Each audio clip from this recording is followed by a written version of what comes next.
Halo rekan-rekan semuanya, apa kabar kalian semua? Semoga selalu dalam keadaan sehat walafiat, dilancarkan segala urusan dan aktivitasnya. Dan di sini saya akan kembali menginformasikan berkaitan dengan perkembangan Pi Network step by step. Nah, di sini mungkin ketika rekan-rekan memperbaharui atau melihat aplikasi Pi Network ya, dalam layar beranda sudah ada pembaharuan beberapa waktu yang lalu berkaitan dengan pihak hackathon pada tanggal 1 Juni ya oleh pihak Kortim, dan di sini rupanya Kortim malah mengadakan semacam event hackathon lagi yang kedua ya. Mungkin di sini akan dimulai sekitar tanggal 1 Juni, dan mungkin juga banyak sekali rekan-rekan kita para pionir semuanya, atau bisa dikatakan sebagian para pionir yang sudah mulai mengeluh tentang daripada open mainnet yang tidak kunjung tiba. Dan Kortim malah melangsungkan event hackathon berikutnya ya. Kemudian di sini kita akan mencoba untuk mengulas seperti apa event hackathon Pi Network dan seperti apa proyek Pi Network ke depannya, apakah benar-benar legit atau tidak, dan seberapa besar ya proyek Pi Network itu sendiri. Kemudian di sini dikutip daripada Pi Blockchain dalam Twitter, sudah checklist warna biru. Nah, di sini kita juga mencoba untuk membahas berkaitan dengan updating resmi dari pihak core timnya. Halaman beranda telah diperbaharui, kemudian hackathon kuartal kedua direncanakan akan dimulai pada tanggal 1 Juni. Kemudian apa tujuan dari hackathon yang sering diluncurkan oleh pihak Kortim ya. Jadi di sini Kortim itu tujuannya seperti apa? Mengapa di sini sangat rajin sekali mengadakan event-event hackathon? Dan yang mana untuk pemenang hackathon ya? Yang pertama, di situ mungkin kita bisa melihat pemenangnya memang belum terkenal, atau bisa dikatakan jauh dari ekspektasi rekan-rekan semuanya. Nah, kemudian di sini kita bisa melihat, jadi di sini tujuannya itu ada berbagai macam ya. Di antaranya yang pertama, menginspirasi aplikasi ekologi yang lebih baik. Jadi di sini ekologi Pi yang tidak, atau ekologi yang ada tidak dapat memenuhi sirkulasi Bitcoin yang sangat besar. Kemudian juga tidak memiliki ekologi yang cukup baik untuk menarik pionir untuk secara aktif bergabung dalam pembangunan ekologi Pi Network. Nah, jadi di sini rupanya untuk hackathon yang akan diselenggarakan oleh Kortim ya pada tanggal 1 Juni. Nah, di sini rupanya itu kita bisa melihat berbagai macam alasan-alasannya. Di antaranya di sini juga menginspirasi semacam aplikasi ekologi untuk bisa menjadi lebih baik, karena di sini untuk aplikasi ekologi yang ada itu masih belum memenuhi sirkulasi Bitcoin yang sangat besar sekali ya. Nah, kemudian yang kedua, mempromosikan inovasi teknologi. Kegiatan hackathon mendorong peserta untuk menunjukkan kemampuan teknis dan pemikiran inovatif mereka, serta juga mempromosikan pengembangan jaringan Pi dengan mengembangkan aplikasi, alat atau sirkulasi yang baru. Ini membantu merangsang pemikiran inovatif, memanfaatkan energi teknis potensial, dan mempromosikan pengembangan lebih lanjut dari ekologi jaringan Pi. Intinya di sini juga Kortim rupanya juga mempromosikan atau memperkenalkan semacam event-event hackathon ya untuk proyek-proyek blockchain. Nah, di antaranya di sini kita juga bisa melihat dari rekan-rekan, intinya di sini Pi Network memang merupakan proyek yang sangat luas, sangat besar sekali cakupannya, dan juga banyak sekali kategori-kategori yang bisa kita temukan dalam blockchain Pi Network ya, dari kategori gaming, kemudian kategori keuangan, kemudian juga ada marketplace dan lain-lain. Jadi menyangkut semua bidang aspek kehidupan manusia.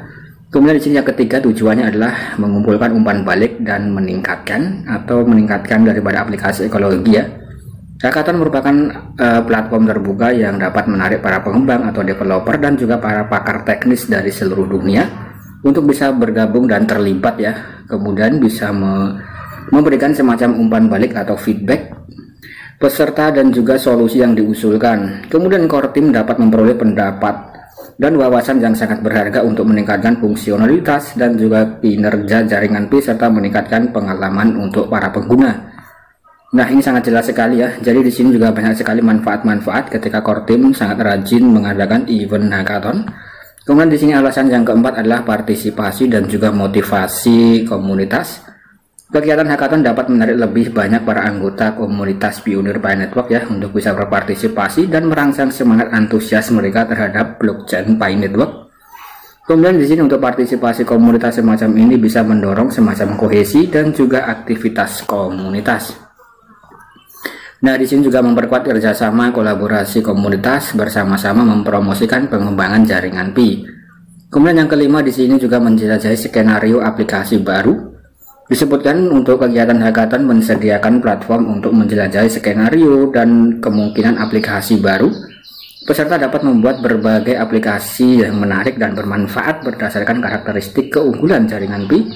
Kemudian juga bisa memperluas aplikasi jaringan Pi dan memungkinkan lebih banyak orang memperoleh manfaat dari teknologi dan ekologi jaringan Pi ya. Intinya di sini core team memang bisa dikatakan ya cukup mengejutkan ya. Jadi di sini langkah-langkah yang diambil oleh pihak core team bisa dikatakan sangat mengejutkan oleh para pionir. Mengingat di sini mungkin juga banyak sekali rekan kita dari sebagian para pionir yang menginginkan agar open mainnet terjadi pada tanggal 28 Juni. Di situ banyak sekali informasi yang tersebar dari seluruh media sosial ya. Kemudian juga saya rasa di sini rekan-rekan juga sudah mulai bosan, capek, lelah, kesel dan lain-lain. Nah, ini juga sangat wajar sekali. Kemudian karena di sini memang Pi Network memang bisa dikatakan merevolusi industri cryptocurrency dan proyeknya sangat besar, sangat luas. Kemungkinan besar di sini harus matang sematang-matangnya, dan kemudian banyak sekali rekan kita yang menginginkan harga GCV 4,8 miliar. Nah, itu harus memiliki semacam underlying nilai yang membackup di belakangnya, itu juga harus sangat kuat sekali. Dan seperti apa proyek Pi Network ya, proyek blockchain yang diusung, yang digagas oleh Dr. Nicholas dan Cheng Diovan. Apakah di sini masih worth it untuk kita nantikan perkembangan berikutnya? Nah, mungkin bagi rekan-rekan yang ingin atau masih setia daripada mining Pi Network ya, tinggal ikuti saja, tinggal klik petir, jedar. Dan jangan lupa rekan-rekan juga bisa menggarap proyek yang lain selain daripada proyek Pi Network ya, untuk menambah aset pundi-pundi rekan-rekan semuanya. Karena di sini eranya sudah memasuki era blockchain, ilmu pengetahuan teknologi sudah mulai bergerak ke internet generasi ketiga ya. Nah, kemudian juga banyak sekali proyek-proyek blockchain yang bermunculan, dan juga ada bermacam-macam event-event airdrop yang mendompleng daripada blockchain-blockchain yang sudah ada. Intinya di sini sekali lagi jangan hanya fokus untuk menggarap Pi Network saja, dan kita juga bisa berharap terhadap proyek ini, tapi jangan terlalu berlebihan ya. Kita jadikan sebagai aset saja, karena di sini kita juga masih belum tahu ke depan seperti apa. Nah, di sini juga mungkin banyak sekali yang pesimis. Nah, tapi nanti kita juga masih belum tahu ke depannya ya. Siapa tahu nanti tiba-tiba akan terjadi ledakan dan tiba-tiba akan terjadi open mainnet. Nah, itu pasti akan sangat menggemparkan. Intinya di sini bagi rekan-rekan yang belum lolos KYC ya. Nah, di sini sekali lagi yang belum lolos KYC ya, jangan sampai telat mining minimal 1 hari atau 2 hari sekali. Jangan sampai 1 bulan tidak mining, karena itu nanti akunnya akan bisa terkena spamming atau bisa dibekukan.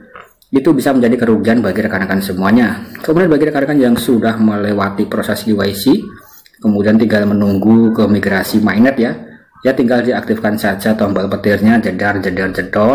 Kemudian tinggal lihat informasi demi informasi berikutnya, dan juga garap proyek yang lainnya. Kemudian di sini kita bisa melihat informasi sedikit daripada Pi Blockchain, sudah checklist warna biru, pengikutnya sudah hampir 300.000 pengikut ya. Bisa dikatakan sangat banyak sekali komunitas daripada Pi Blockchain di sini. Dan di sini juga sangat aktif dan rajin dalam memberikan informasi berkaitan dengan proyek Pi Network. Nanti rekan-rekan juga bisa mengunjungi daripada Twitter di sini ya, Pi Blockchain. Nah, di sini kalau kita bisa analogikan ya mungkin seperti berikut ini rekan-rekan. Nah, apakah ini benar-benar yang kamu pikirkan ya? Di sini ada semacam sesi video singkat ya, 10 detik. Nah, di sini please consider community input. Dari sini juga ada pihak core team yang memandangi daripada para pionir-pionir yang belum melakukan KYC, kapan open mainnet, kemudian bagaimana roadmapnya. Nah, di sini sekali lagi ya, para pionir-pionir sangat mengharapkan daripada sosok core team yang bekerja di balik layar.